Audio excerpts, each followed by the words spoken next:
Welcome to your 3-minute update on the U.S. real estate market as of late June 2025. Let's take a look first of the market overview. The U.S. housing market is experiencing a notable shift. After years of tight inventory and rapid price growth, the landscape is changing. Inventory is rising, sales are mixed, and affordability remains a central challenge.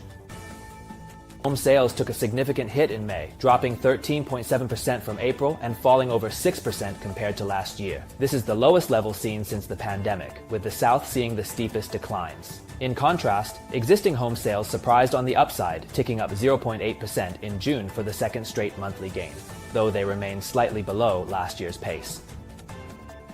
Inventory is building across the country. There are now over 500,000 new homes for sale, enough to last nearly 10 months at the current sales pace. This marks a clear move toward a buyer's market, especially in the South and West, where new construction has outpaced demand. For sellers, this means more competition and a growing need to price homes realistically. About 40% of homes are now selling below asking price, and price cuts are increasingly common. Despite the inventory surge, prices are still edging up. The median new home price is $426,600, up 3% from last year. Existing home prices are also rising, with the median now at $422,800. However, with more homes sitting on the market longer, the pace of price growth is expected to moderate.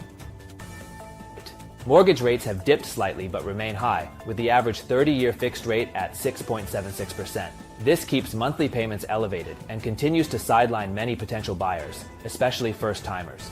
Cash buyers and investors are stepping in to fill some of the gap, now accounting for over a quarter of all sales. The Northeast and Midwest are outperforming, with modest sales and price gains thanks to better affordability and steadier demand.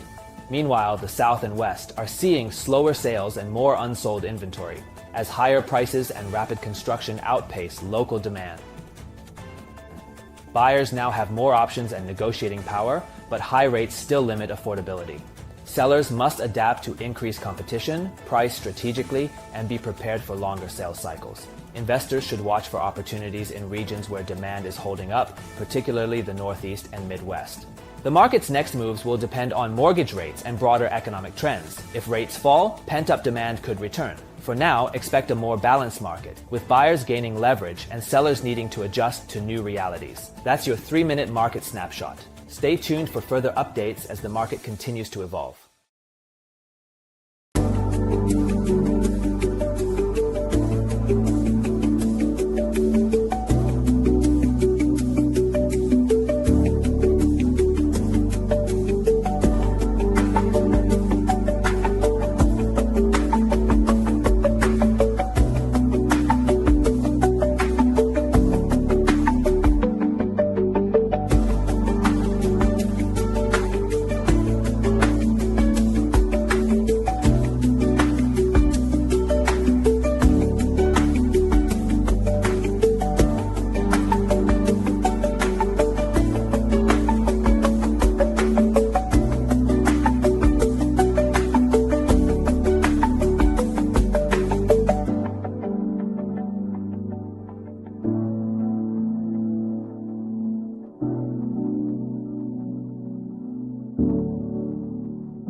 All right, welcome everybody. We're gonna get started shortly. Our guest speaker is on the way. I was just talking to Randy, and maybe they're looking for a link to join right now. For now, let's maybe we can open up the floor for any questions you might have on funding your business. We can start collecting your questions, and we'll ask the speaker when he arrives. A couple of things that we can also kind of share with you that is kind of really a big update is the mortgage rate. These are the numbers of the day or of the week. We're seeing a little bit of a rise of the 30-year fixed mortgage, and the 15-year actually dropped a little bit. All right, so feel free to use this time to share your questions and I'm going to play a little bit of a music, and we'll get started shortly.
Okay, so Randy is getting on.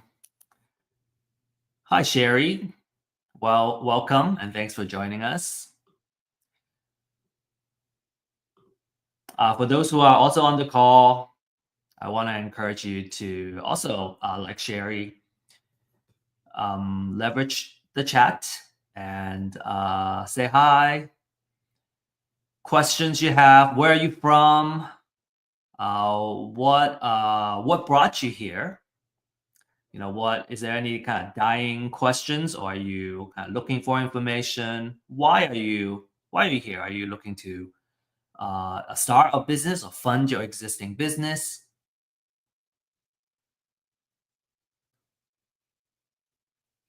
Thank you. All right, we got a couple of folks from Florida. Andy from Florida, from Tampa. Jose is joining us from City National Bank of Florida. Welcome.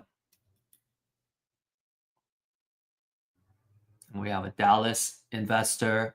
So last week, as a part of the series, we discussed funding for your deals, and we're talking about kind of the non-traditional funding type of options where it's kind of an asset-based funding for a fix and flip type of project, or if you want to fix it and hold on to it. We usually want to buy it at a discounted price, and there's a reason it's discounted, right? You know, as real estate investors, we're looking for houses that are either by itself, the house is distressed, or the owner is distressed. And so by acquiring it at the right price, now we are we're now sitting in a situation where we can acquire the property, and as long as we can improve it and we can build up that equity onto the property, then, and because of that, we could use that as an asset to generate or to get funding for the deal.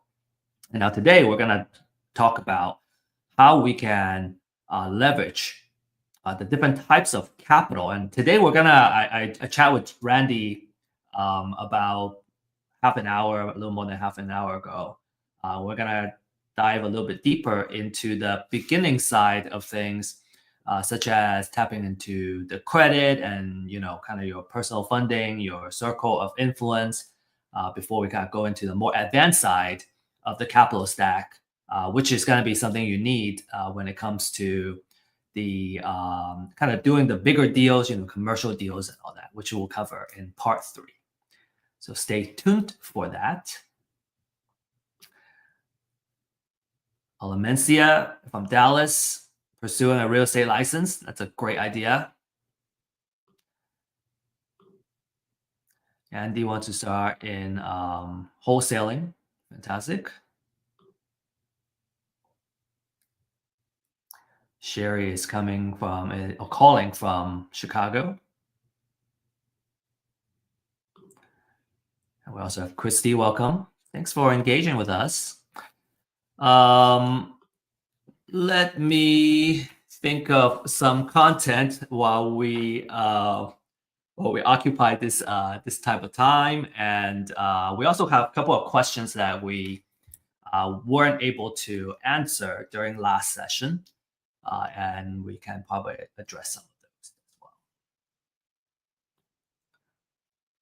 Paolo, welcome from Houston. How to fund primarily subject to contracts? Okay.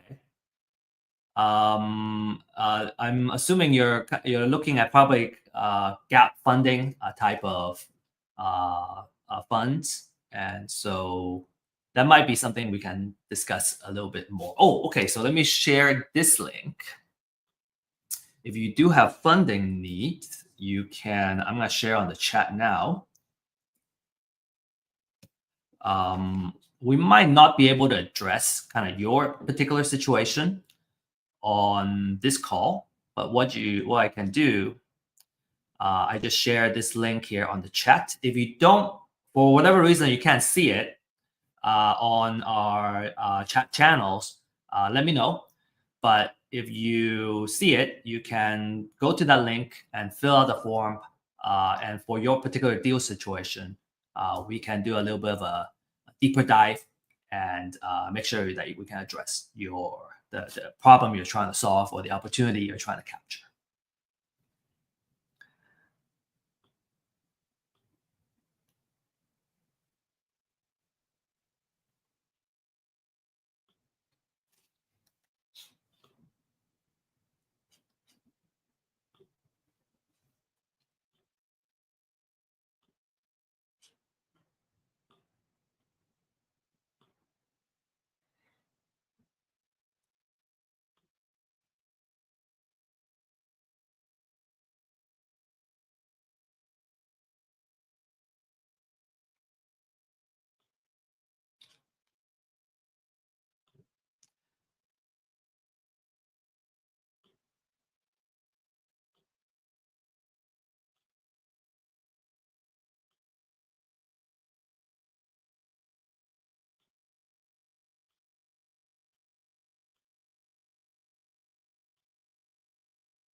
So we're gonna again take a little bit of a break. Let me see where we are over there.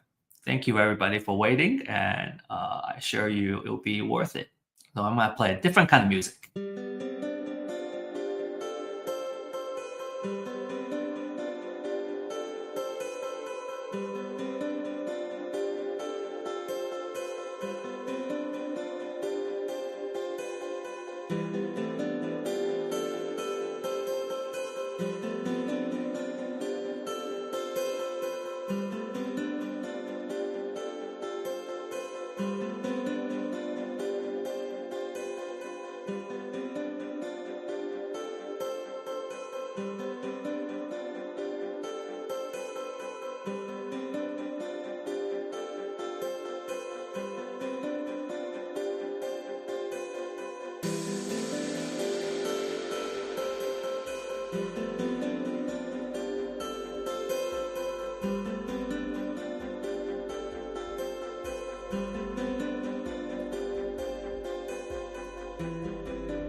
Hey, Randy, we see you. Okay. How are you? I am good. How are you today? All right, welcome. Well, You got thank it. you. Thanks for joining us. So I kept everybody entertained. Ask them to share a little bit about where they're from and why they're here. We got quite a few attendees from the Texas area, some from Florida. We got a small business banker in the audience. We got folks that want to look for funding for the business, and some looking for funding for their deals. So just a little bit of kind of background of where we are. I shared with them the link for the funding program. So if they have specific in-depth questions, they can fill out that form, and kind of we can help them solve their particular problem Very or good. capture their opportunity. So I'm going to pass the stage over to you now, Randy. Thank you. All right, Steve, today I want to talk predominantly about funding for residential deals because commercial is a whole different story. Let's get real basic. There are 4 things that a lender is going to look for when you present a deal. And by the way, make no mistake, cash is still king. If you've got the ability to self-fund a project, you're not waiting on an underwriter to approve you. You can do it on your own and you can do it quickly. Now, that being said, if you are going to talk to a lender, getting pre-approvals is not a bad idea where your credit is approved. They're going to look at 4 things. They're going to look at your credit and your credit scores. They're going to look at your liquidity, and they're going to look at your experience. Most lenders are going to want to know how many deals you've done either in the past year or 3 years. And that presented a little challenge for a while because a lot of people slowed down or stopped during COVID. So last year, when they were asking how many deals have you done in the past year or 2 years, it may have been 1, none, or 5. But experience is important to them, and your credit score.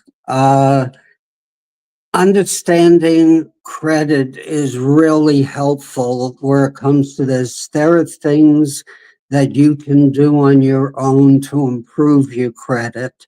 One of them is if you have credit cards and you're over 30% of your available credit, that is going to start lowering your score. Let's assume you've got a credit card with 1,000 limit.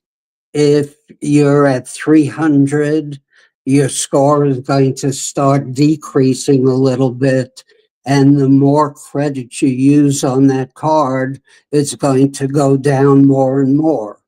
So conversely, if you've got that credit card with $1,000 limit and you're at 900 or 1,000, one way of improving your score relatively quickly is by paying down that credit card below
All right. Okay. So it's like Murphy's Law. If something wrong, something could go wrong, it's going wrong today. Looks like Randy is frozen, and I think he's probably trying to come back here.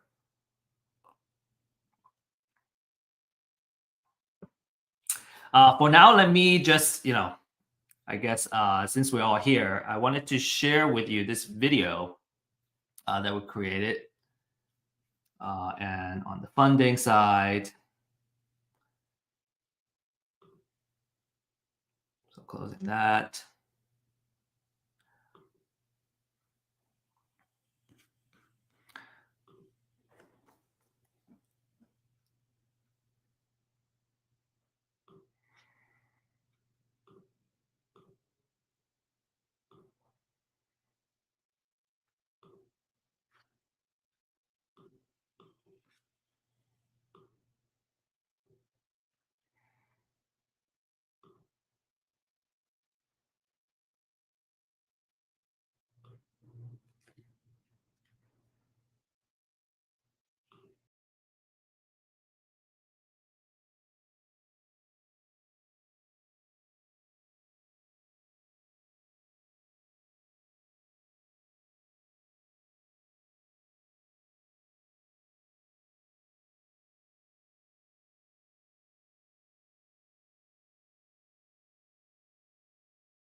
All right. Okay.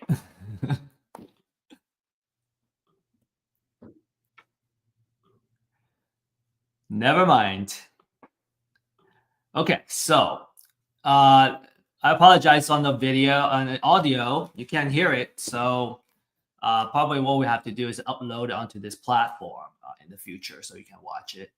You can also kind of watch it yourself when you access that funding link. For the time being, I really will appreciate questions that you have now. We can probably help answer that. But let me maybe kind of share with you my 2 cents on the funding and the capital stack.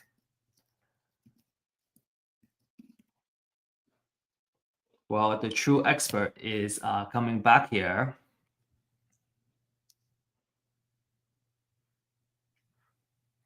So a couple of capital sources that you can tap into. And so here we're kind of talking about the big picture, right? Probably the first couple of steps that you want to tap into is your own personal funds, right? Kind of tapping into your credit for liquidity. And friends and family could be a source as well. And usually, for folks that are just starting out, you probably want to drive a little bit of traction before you do with friends and family. It's really up to kind of how comfortable you feel about tapping those kind of really close circle of influence. And then kind of furthering down the road, you can look at angel investors, right? Private debt and equity to fund the business. You can look at credit unions, high net worth investors, mortgage funds, there's life insurance companies. Now we're kind of talking about a bigger and more a more professional way of raising the funds. And there are additional sources too that I'm kind of nitpicking on what I can share, what's appropriate for sharing here. So another thing that we thought would be helpful, everyone, is doing a financial education series. When it comes to having access to the funding, we also want to make sure that we know how to manage the funds. Let's say we're able to raise the money, how are you going to manage it? Understanding the finance and the risk side of kind of having the liquidity. Usually if you really kind of have the right a way of producing a return on the funds, then it really makes sense to borrow and raise the money. You just want to make sure that you're borrowing good debt. But it also kind of comes with the responsibility of kind of budgeting, watching your spending, and having good personal finance habits. So that's something that we highly recommend.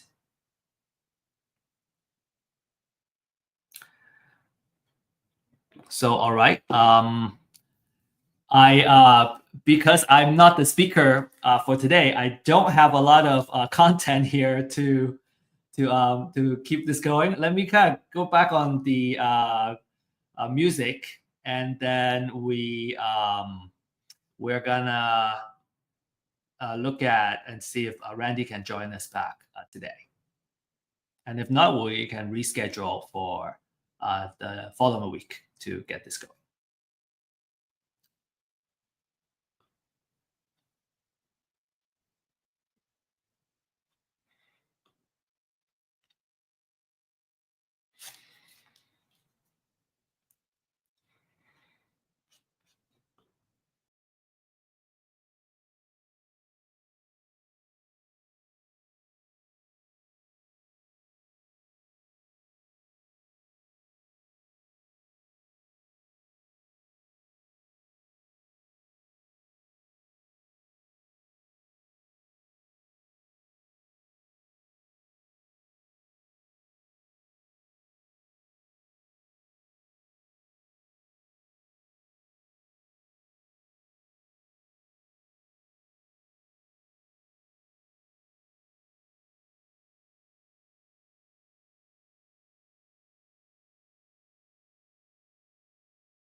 Steve, are you there? Yeah, you're back. Thank you. Okay, sorry about that. All right, we can keep going. Appreciate it. Okay, getting back, I'll do an abbreviated version. When you're getting involved in purchasing and rehabbing real estate, and right now I'm going to stick to residential because commercial is a whole different story. But on residential, four things are going to come into play. One, cash is king. If you've got the cash available and you don't have to get money from a lender, that's great. You can operate quickly, make your own decisions. Most people that get into real estate, flipping and rentals, do so by getting a loan from a lender, whether it be a private lender or an institutional. And there are four items that come into play. One is your credit and your credit score. A lender will usually have a minimum score that they will require in order to do a loan. There are ways to improve your credit, and one quick way is if you're at 30% or more of your available credit on a credit card, you need to pay down that card below the 30% mark. For instance, if you have $1,000 limit on a Visa or MasterCard and you've used 70% of that, so you owe $700 on the card. If you pay it down below 30%, you'll see jumps in your scores. Some people, when they're doing rehabs, they will use credit cards from Lowe's or Home Depot, and towards the end of their rehab project, they may have maxed the card out. Well, in order to get their scores up, pay down on those credit cards. Because the second thing that a lender is going to want to see is liquidity. How much available cash do you have? No matter how good a rehabber is, surprises come when you're working on these projects. You might find termites behind a wall. You might find electrical that no longer meets code, or you may find a plumbing problem. So they want to make sure that you have the capability, if needed, to go beyond the money that they're providing. The other thing they want to see is experience. One of the issues that we ran into shortly after COVID was typically a lender wants to know how many projects have you done in the past year or 3 years. And COVID slowed an awful lot of people down. I know it did us. So if they were requiring 5 or 7 projects, some people didn't meet that immediately in the couple of years following COVID. But there are dozens and dozens of options available out there. There are lenders that specialize in the fix and flips, lenders that only do the long-term loans, and having access to those lenders, it helps if you know a mortgage broker that is familiar with the field, because they can guide you to the right lenders that'll work in your situation. One of the things that doesn't hurt is to get pre-approvals. Apply, let a lender underwrite you as far as your credit, your liquidity, your experience, and then when you find a project, the important thing will be the numbers on that specific one. And one of the big numbers is called the ARV, the after repair value, because that's what a lender wants to know. When you're finished with purchasing it, with doing the rehab, with paying the carrying charges, the monthly interest, the insurance, the taxes, whatever expenses are accruing on that property, that when it's all said and done, your loan amount won't be higher than their requirements. And a typical industry standard is 70%.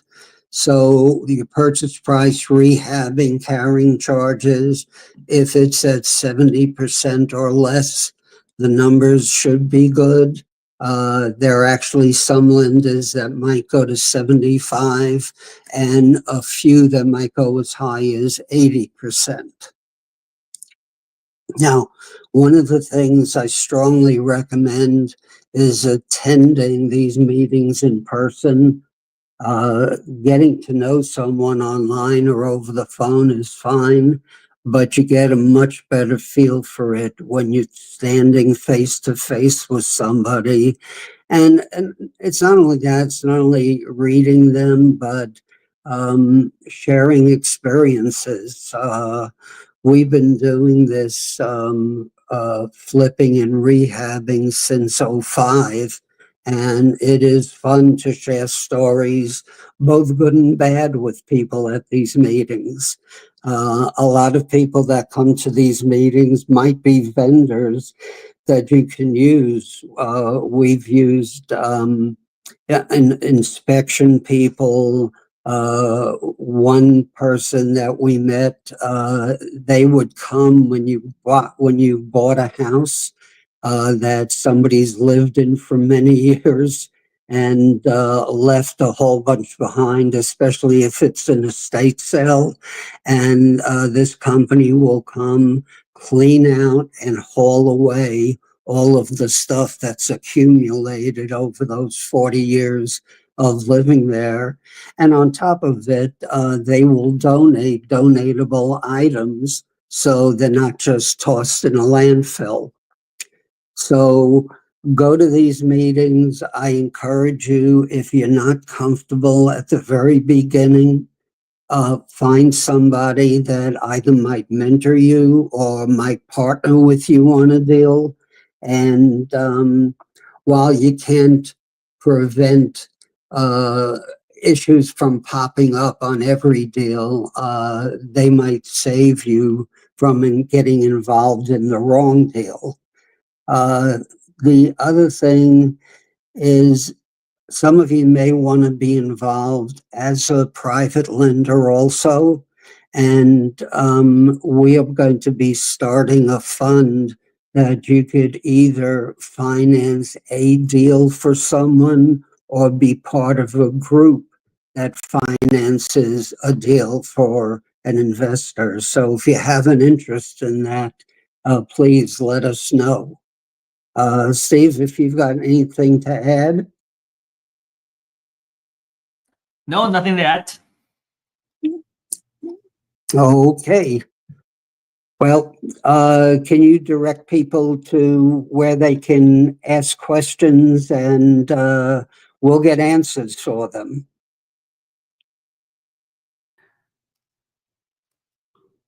Yeah, we are encouraging folks to share your questions here on the chat, so we can ask Randy. We did have a question about funding for subject to deals, Randy.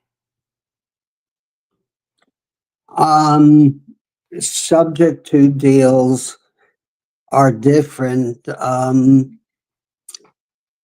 One of the issues I have with subject to deals is somebody is paying a property owner some money to take over a loan, and most lenders have what is called a due on sale clause. And should they find out that you sold the property and let somebody take over the loan, there's a chance that they could call the loan and have you pay it off.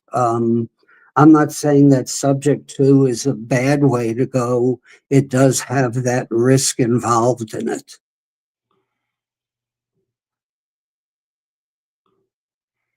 Okay, Andy has a really good question for people that's just starting out with no available cash. What do you do? Well, you come to these meetings, you put the information into the link that you're going to provide, and somebody in the group may express an interest and contact you back, and get the details of the deal.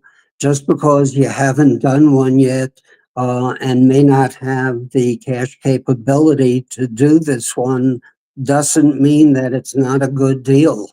You may have found a deal that's very good, and people who are looking at the information will contact you and say they're interested and want to pursue either you turning it into a wholesale deal or into a partnership, a joint venture. Um, One of the things that we did early on and still do is use what we call a bird dog. We had a woman in the town that we were living in who was born there, grew up there, knew most of the people there, and she would call us and say, I have somebody who needs to sell a house because they're moving, or they're getting married and moving away, or getting a divorce, or the owner of the house passed away and the people who were inheriting it had no interest in keeping it. And she would wholesale the deal to us. Now, there are two different ways. One was just by paying a referral fee as a bird dog. And the second way is by actually wholesaling the property. If you can get it well under market and flip it to an investor, that could be a great way to go. You might make several $1,000s in a flipping fee. And there are lenders out there that will do fast closings or a double close where they provide the money for you to purchase the price, providing that you've got a legitimate buyer to flip the house to. And what they'll require is that that second party or the third party, the homeowner is party A, your party B, and party C is going to have their cash up at the title company in order to close on the loan and buy the house from you. And double closes are a way to go. That's wholesaling a deal or being a bird dog. If you can't handle the deal yet, find somebody that does this, and you can find them at these meetings and work out a deal with them that they'll either get a fee or part of the deal for bringing it to you. And Randy, tell us about the, I know there's a liquidity program where you can tap into your credit. Yes, the liquidity program, this has become quite popular over the past year, maybe a little longer, depending on your cash flow and your credit. Somebody will give you an unsecured line of credit. They're going to want to see a minimum of 3 months, maybe 6 months bank statements to see the cash flow that runs through your checking account. They want to know that every month you're getting in so many dollars. It's a routine part of your business. And that could be somebody that owns 5 rental properties. The rent comes in at, let's say, an average of $1,200 a month on each property.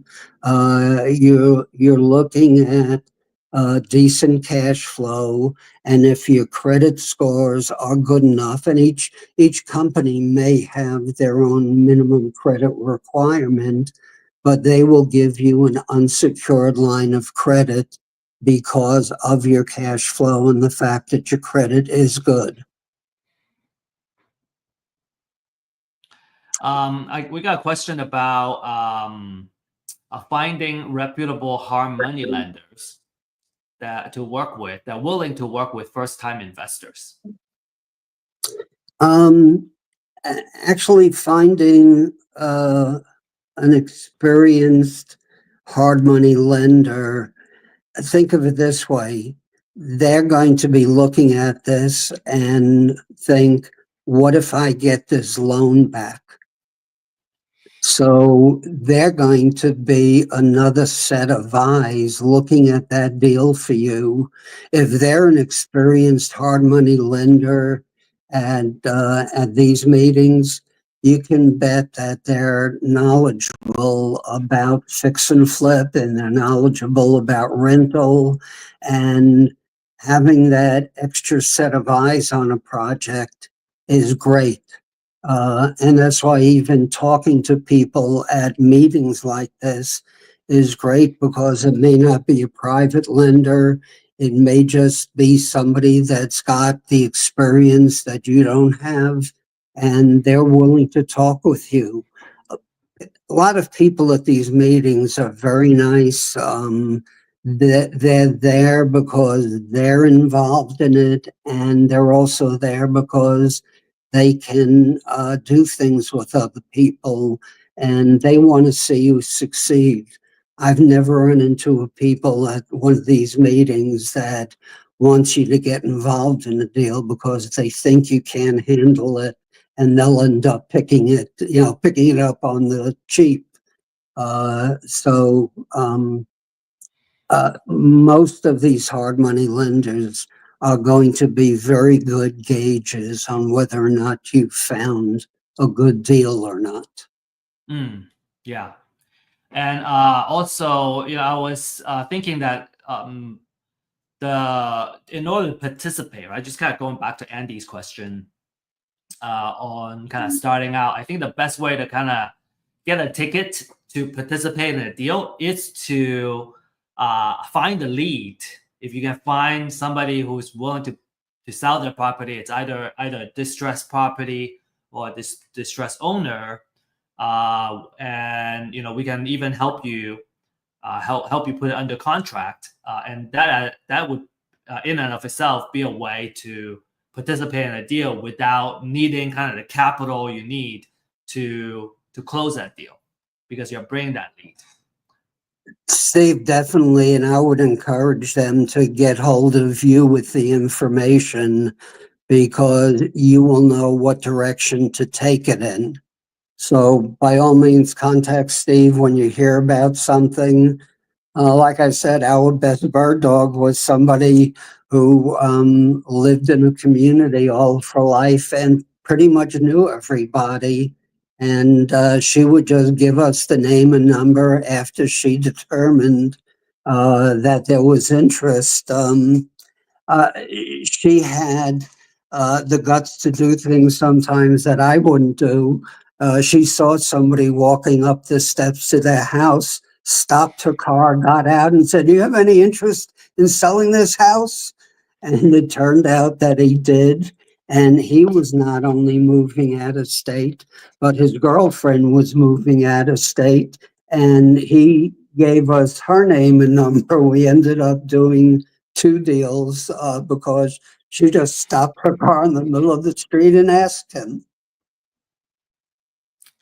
We got another question, Randy. What are some common mistakes beginners make when they first pitch the deal to private lenders? What kind of how do I avoid them?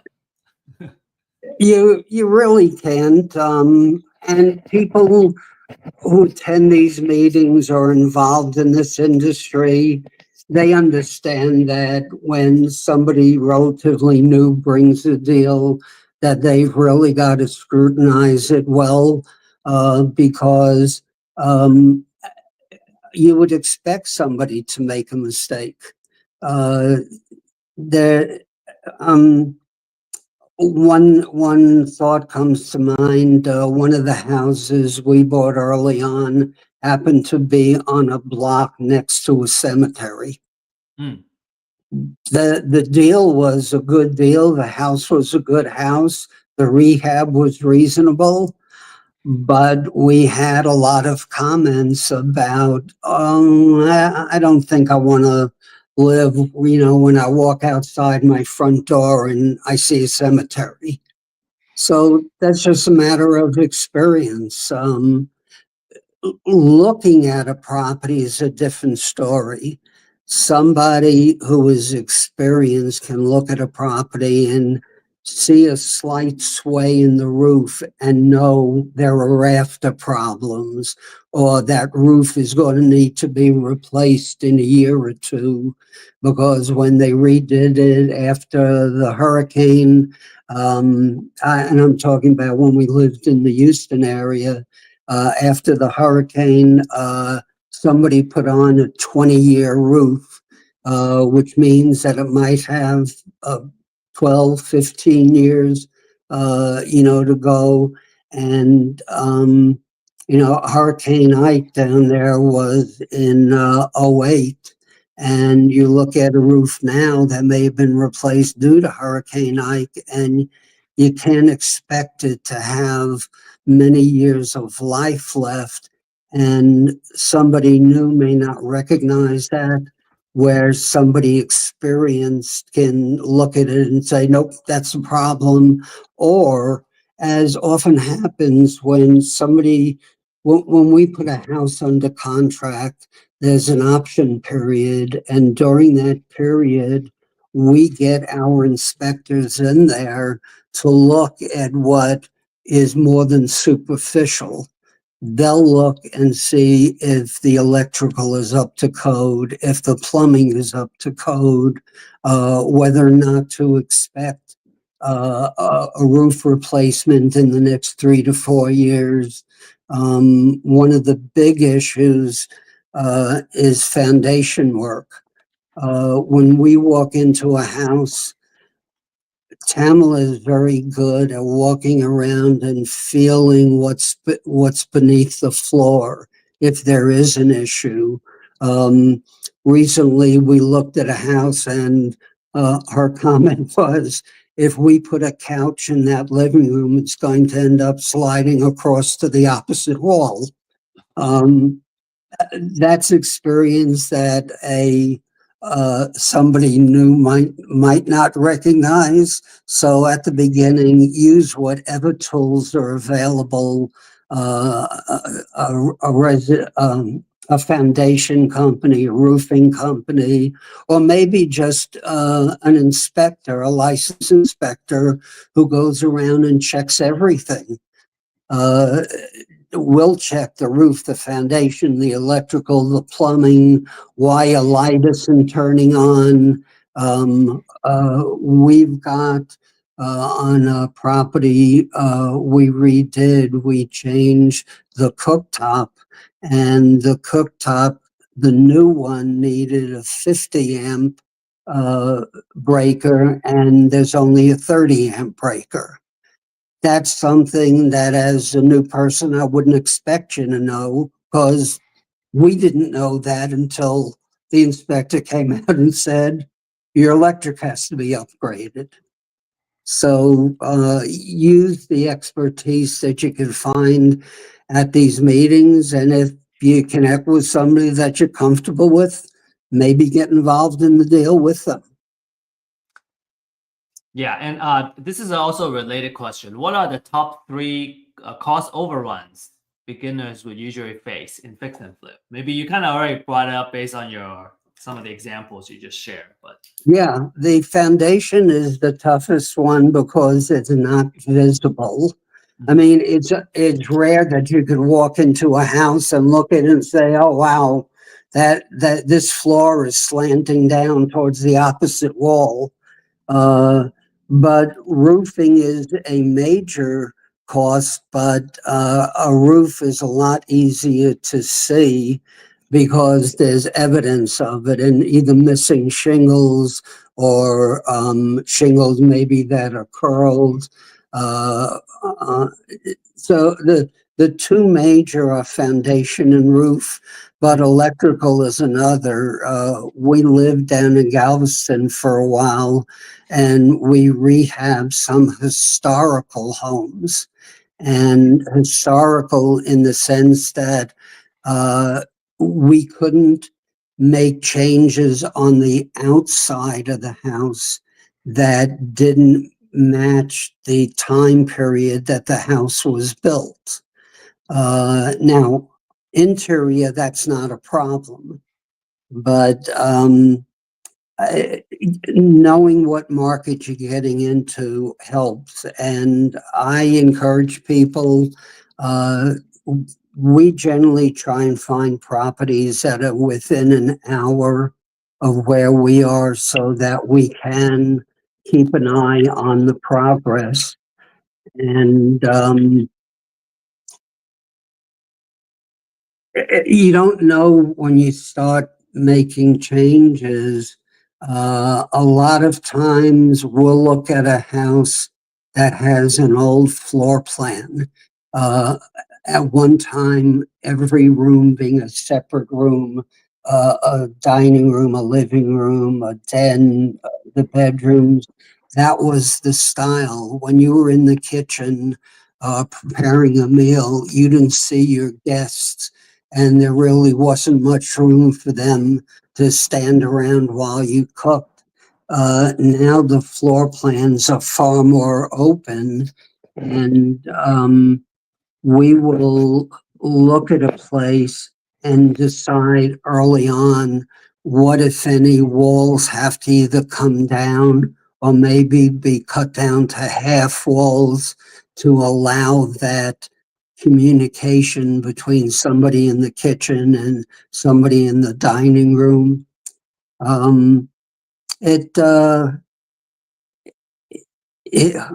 I tell a story to people, Steve. When Tamela and I first started doing this, we would walk into a house and I would take one look at the mess that was there and I would go, oh, wow. And she would look at, oh, wow, because she could see what the project could become, where I was seeing the mess that was there. And I'm a lot better now, but nowhere near as good as she is. It amazes me that someone with the experience and the creativity can not only tell you the good things that it could become, but let you know things have to be done to meet today's marketplace. Reselling that house that every room is by itself with no cross communication makes it a lot harder to sell in today's market. So again, it comes back to encouraging people, get with somebody, and the best place to find these somebodies is in these meetings. Yeah, I always see the partnering with someone experienced as kind of basically like a tuition that we pay, right? We end up kind of splitting the profit of the deal, but that makes sure that at least I don't make any mistakes and I don't lose money. And I think that to me is, that's how I roll. At least is I would rather make less and make more deals together. I definitely agree. Look, we're experienced, and we've got money in a number of deals, but one of the things that's been so nice about our relationship is you made deals possible that right now we wouldn't have been able to get into because of having too much money out on other deals or a lender. There's something to keep in mind, talking about fix and flips. There are a lot of lenders that will loan money for the purchase and for the rehab, but they'll only loan maybe 80% or 85 or 90% of the purchase and 100% of the rehab. From our experiences, we have a lender that will do 100% of purchase and percent of rehab, but they have requirements on the liquidity that you need to have at your fingertips so that if you run into any of these termite, electrical, foundation issues, whatever, that you have the capability. And it was interesting because the more deals we've done with that lender, the more their liquidity requirements go up. So having a lot of different options is a good thing getting involved with these real estate deals. Yes, absolutely. Okay, so we're kind of running low on time now. Just quickly address Andy's question. Would you spend your own money on an inspector as a wholesaler? The short answer is no. There are ways where you can come up with a quick estimate on the rehab, and just to put it as an offer as a wholesaler. Now, of course, once you put it under contract, you still want to take a closer look and make sure that if you're going to wholesale it, that your buyer is going to agree with your rehab budget. But kind of the main point is to get a good enough estimate and put it under contract. Definitely. And the onus on the due diligence is going to be your end buyer. They cannot depend on you to see things that aren't visible. And you can certainly, in all good conscience, say to them, well, it does need a roof, but you can't tell if the electrical is up to code or if the foundation is going to need 8 piers or 22 piers. So the end buyer, the onus is really on them to get their inspector out there. And Andy, if you want to learn more about kind of the wholesaling side, we do have an event at 9:30 Central Time, which makes it, I think you said you're in Tampa. That's 10:30 on Fridays. I can send you a link to join us where we will go over some of these kind of details of making offers as a wholesaler. Okay, so our time is up. Thank you, Randy, for sharing your knowledge today. I know we had a little bit of technical issues, but we were able to overcome that, and we still have a lot of folks that stay on the call. So fantastic! Really appreciate it. Next week, same time, we're gonna have our last class in this series, which is about case studies with the fundings. And I think you also intended to talk a little bit about the commercial deals also. So yes, stay tuned, and we'll see you all next week. And I see Fidencia, you said you're interested in wholesaling too. So I'll reach out to you afterwards also. Thank you, Steve. Thank you, Randy. Appreciate you. Have a good day, and You we'll stay in too. touch. Thanks, everybody. We'll stay in touch.